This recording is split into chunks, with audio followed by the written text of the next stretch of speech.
Morning. Hi, Phil McPhail here, and Carmen and I are down at 170 Bucks Mills Road in the town of Bucksport, Maine. And today we're going to show you this New England Cape style home, over 1,500 square feet, 3 bedrooms and a bath on 56 acres of land. Those of you who have never been to Bucksport before, Bucksport is located on the Penobscot River, right north of where Penobscot Bay comes in. And Bucksport has a population of around 1,544 people. And it is one of the places that in times past was a hub for all of the products that came in and out of Bangor. A lot of towns in Maine have a unique legend. Bucksport is no different. Its legend has to do with its founder, Jonathan Buck, and he had a mistress who was a witch, and she promised that when he was about to kill her, that she would come back and dance on his grave. The fun part about that is there is uh, something on his gravestone memorial that looks like a leg and a foot. So you can make your own conclusions, I guess. I think we should say she was an alleged witch. Yeah. Oh, yes. She was burned for being a witch, Yeah. but we don't know any more than he did. Now we're gonna have Phil show you the land, and then you'll come back in a little while, and I'll have you take a look at the inside of the house. Let's go. We'll take a walk on this 56 acres of land here in Bucksport. We're down here at the road frontage now on Bucks Mills Road. And to locate this property, it's at the intersection or the junction of Bucks Mill Road and Russell Hill Road here in the town of Bucksport. This is a paved road. We got grid power and communication lines. As you can see, the house sits about 60 feet off the road, roughly. This is a beautiful lot. It's got a lot of farm soil types out here near the road. And over here, we've got apple trees all around, nice big lawn, some beautiful pine we'll see a little bit later on the property. But yeah, the elevations here are between 120 and 200 feet of elevation, the house being the high point of the land. The land just really gradually slopes towards the back or the north end of the land. So let's go take a walk out back and look at some more of it. The driveway comes up on the left side of the home as you're coming off Bucks Mills Road. This big iron cover here is covering a well container. Actually, there's a drilled well down in the ground here. Take that container off. If it's in the middle of the winter and you happen to have a pump failure or something like that, you can get to this well by accessing it here. And you can see it is right next to the home. The septic system is located out in the front yard of the house between the home and the road. That septic system was a replacement system done in 2008, and we do have a copy of that in file if you'd like to see it. Was a replacement system, front of the house, done for a 3-bedroom design. The home has extra rooms in it that could be used as spare bedrooms, but it is a 3-bedroom septic design without a replacement or a expansion plan. You really shouldn't use this for more than a 3-bedroom home. Right behind the home, there is a existing concrete slab. There used to be a garage here. It's pretty rough condition. You might be able to dress it up and use it for a patio or something like that. And then over here, there is another shed building. That building is in very bad disrepair. The roof is pretty well shot on it. I don't think I would bother trying to save it. If you want to look at it and maybe scrap some of the lumber, might be good for that. One of the things you notice about this backyard are these big trees. We've got a beautiful walnut tree over on one side of the house over here, apple trees all through here, white ash in front of me, another walnut tree over there. It's just a really beautiful lot. And one of the features of this property is a private pond. We're going to take a hike out back. I think it's 500 or 600 feet out to the pond. We'll get out there and we'll show that to you. We're walking down the eastern side of the lot right now, and you'll notice there's a nice mowed path down here that goes right to the pond. We get down here and there's a beautiful gray heron right in the middle of this half-acre pond doing a little fishing. This is a freshwater private pond. It's about a half-acre. It's right full of lily pads right now. I think it's pretty deep on this end, but there's a little island of grass you can see right behind the heron. I think he knows we're here now. He's getting a little nervous. So you could stock this with bass probably, and I think they do pretty well in here. Before you do any fish stocking in the state of Maine, you want to check with Inland Fisheries and Wildlife. Make sure you're doing something correct and doesn't violate any state laws. We're right behind the pond now, about 300-400 feet. And this trail continues on. We're going to walk it a little further and show you some more of it. But I just want to point out, we got some beautiful trees. We got some big poplar. We got some red pine in here. We got eastern white pine. If you're looking for a property that hasn't had a heavy timber harvest on it, this is certainly it. And just as I walked into the woods back here, we jumped the doe deer. She was hanging out. I think she was bedded down right in here behind the pond. Let's go for a little bit further walk and look at some more of the forest. Just wanted to stop and show you one of many of the eastern white pine are in here. This tree is, I'd say, about 26 inches in diameter here at breast height. Nice straight, not too many limbs, and we've got a number of them. We got one here, one there, one over there, one there, another one. I can see 6 just like this within 75 feet of where I'm standing. So like I said, beautiful timber on this lot, certainly worth protecting, preserving, maybe doing some timber harvesting here in a limited capacity, sawing out your own lumber if you got a little portable mill. This property would make a great homestead. It certainly could be used as a hunting retreat property that's not too far from the city. We'll talk about the location in a minute. All right, we're back here on the land now, and I'll try to tell you where we are. We're almost in the center of this property, according to my map software. We are from the home. We're back here approximately a quarter of a mile, 1,329 feet, according to my GPS. And this is right where the pine land towards the house behind me here, heading to the south, meets a cedar grove on the northern side and in the center of the lot. And you can see some of this on the drone footage of the flyover, but I got to tell you folks, I haven't seen cedar this nice and straight in a long time. Nothing's been harvested in here. The only trees missing are the ones that have fallen over from old age and died. So like I said, we did see some deer in here this morning. This is the kind of land that deer will winter over in because of the heavy canopy, the cedar, and there's some food in here for them in the winter. What a great piece of land. If you're a hunter or just love wildlife, great piece. You got to come check this out. While we're walking back towards the house, we'll tell you a little bit more about this location here in Bucksport. 170 Bucks Mills Road, and Bucksport is 3.5 miles from downtown Bucksport. And there's all kinds of shopping down there, services, everything you kind of need to live. We're located in Hancock County, and we're almost equidistant between the cities of Belfast and the cities of, so Belfast is actually in Waldo County, and the city of Ellsworth in Hancock County, which would be the county seat for Hancock County. It's about 20 miles to Ellsworth and about 24 to Belfast from here. We're about 20 miles from the city of Bangor. The international airport's 21.5 roughly from this house. The city of Boston is about 230 miles and about a 4-hour drive. I'll tell you a little bit about points of interest here near this home in Bucksport. We're about a 4-mile drive from the boat landing on Verona Island, and that's in the Penobscot River. From that boat landing, you got easy access down into Penobscot Bay. City of Bucksport is just north of the bay on the river. Go around Verona Island and the river starts getting big and the bay opens up as you head down towards Searsport in the city of Belfast.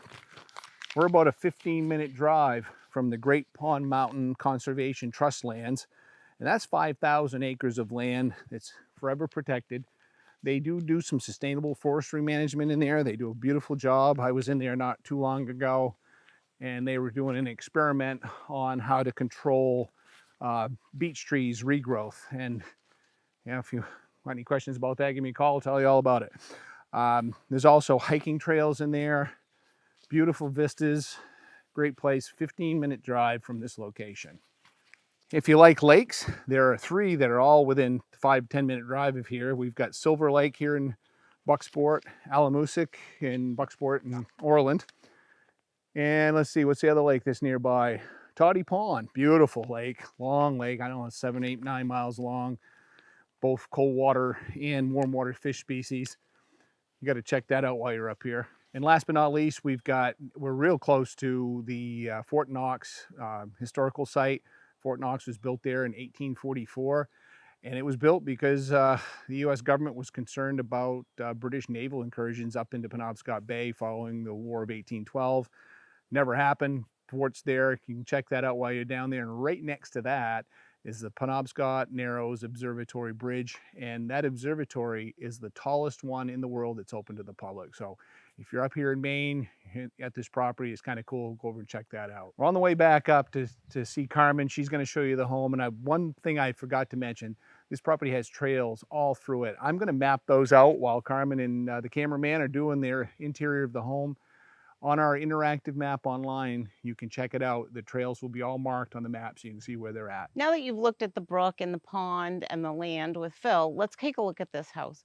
First of all, I want to point out that it has this great porch here. They've got clotheslines. Kind of reminds me of my grandma's house. Always had clothes hanging out somewhere, and even in the winter, she would hang them in the porch. So let's go take a look at the house. As we mentioned before, this house, they believe, was built in 1910.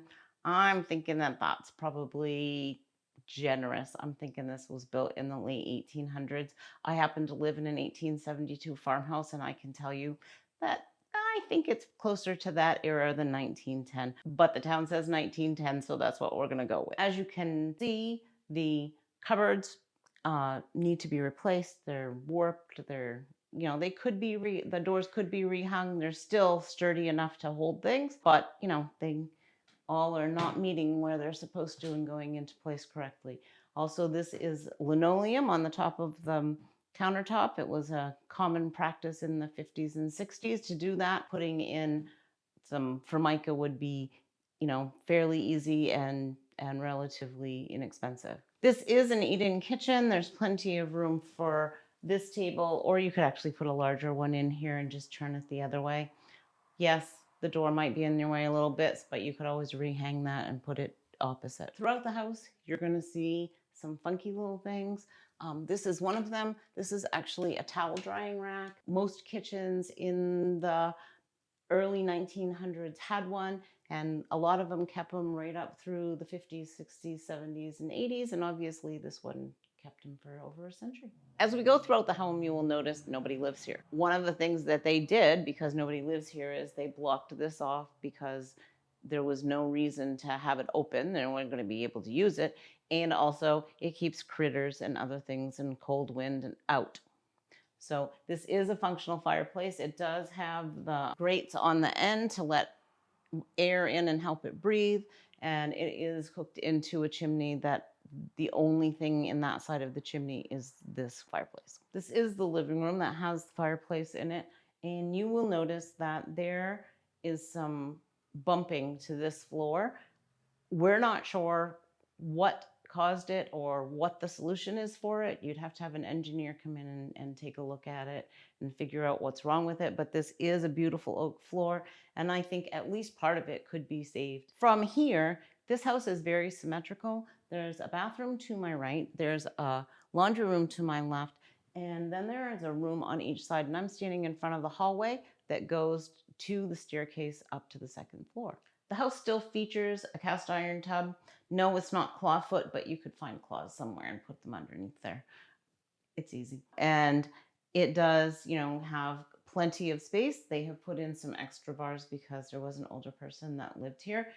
Also, you'll note there is no shower. You could put a shower over this tub, or you could actually put a shower in the laundry room. You'll see that there's room for it there. We're standing in what would have been the main bedroom, or the primary bedroom, or the master bedroom, or whatever you want to call it. It's on the first floor. It has a small closet. It's right next to the bathroom, and it's light and airy and bright from plenty of sunshine, and it is on the road side of the house. This is the laundry room. You could easily put a receptacle and a vent in here and have your dryer in here if you wanted to. As we noted, the people who owned this house didn't do that. They dried their laundry outside. But also, because there's water and a drain here, this is where you could put a bathroom, put a half bath in here with a shower if you wanted to add a second bath.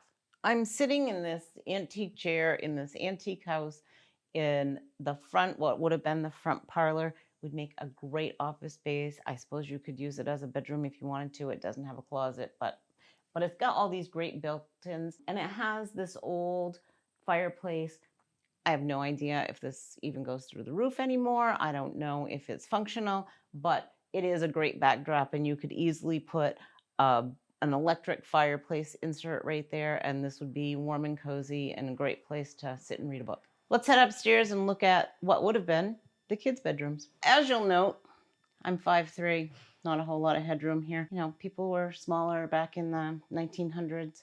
Also, they used the space that they could, so you will see that there are slant walls on both of these bedrooms on both sides. But they used the spaces as, you know, just a sleeping space. Most bedrooms in the early 1900s and right straight through to probably the 1960s, all you did was sleep in your bedroom. You didn't play in there. You didn't, you know, entertain guests. You didn't hang out and do other things. You just slept there. Both of the bedrooms on this floor have a dormer for extra light, and there's plenty of room for any size bed that you'd want to put in here. You could put a couple twins, you could put a queen, you could put a couple, you could put a king. This room is a little bit larger floor-wise than the other one, and we'll go look at that in a minute. And that's because it does not have the built-ins that the other bedroom has. This is the second upstairs bedroom. As I said, you know, they have built-ins here. They have a built-in chest of drawers here, and it's quite slightly smaller than the other room, but it could still handle a double or a queen or a twin in here and not be too crowded. The final feature of this second floor is storage. There is a long storage closet here in front of me, and there's also knee wall storage in this wall behind me. We're almost done looking at this house, but I know you guys, if you don't get to see the basement, that is your first comment. Doesn't it have a basement? Why didn't you show us the basement? So anyway, let's go take a look. This basement is just that. There's workbenches down here. It's a little bit damp. There is a hookup for a washer. The utilities are down here. Truthfully, I'd be down here just about once a year if I had to, and not more than that. But I'm just that way about basements. Anyway, so there is electric hot water heater. It is fairly new. There is a forced hot air furnace that we'll look at over there, and behind me is the expansion tank for the well. As I mentioned, there are plenty of built-ins down here, and the electrical entrance is over here, and it is fuses. It needs an upgrade. You've been warned. Here's the oil-fired hot air furnace, and the tank for it is right over there. In front of me, there is a cold storage closet. Great for putting your jams and your jellies and all of your canned goods. Two more features of this basement. The first one is right behind me here. This is the door that leads out to the bulkhead, which takes you right outside. Also would allow you to put wood or whatever you want down here easily. The second one is this hole in the wall, and it leads to the crawl space, which is under the kitchen and that area of the house. Thanks for coming along on this tour with us at 170 Bucks Mills Road in the town of Bucksport today. Before we wrap up the video, don't forget, like and share this video with your friends, and hit that subscription bell down below and put on all notifications. Just to recap, this house was built in 1910 according to the town. It is 1,503 square feet, plus or minus. It has 3 bedrooms, 1 bath, and a eat-in kitchen and a fairly large living room. In the land, 56 plus minus acres. We got a half-acre private pond. We got a little stream in the very far back corner of the property. We got trail systems all the way through. Lots of game here and beautiful timber, eastern white pine and white cedar all over this piece of property. So the price on this property is $239,000, and the taxes are $2,582 for 2023. If you want to see this property today, give Carmen or I a call at 800-286-6164. Have a great day. Thanks for coming.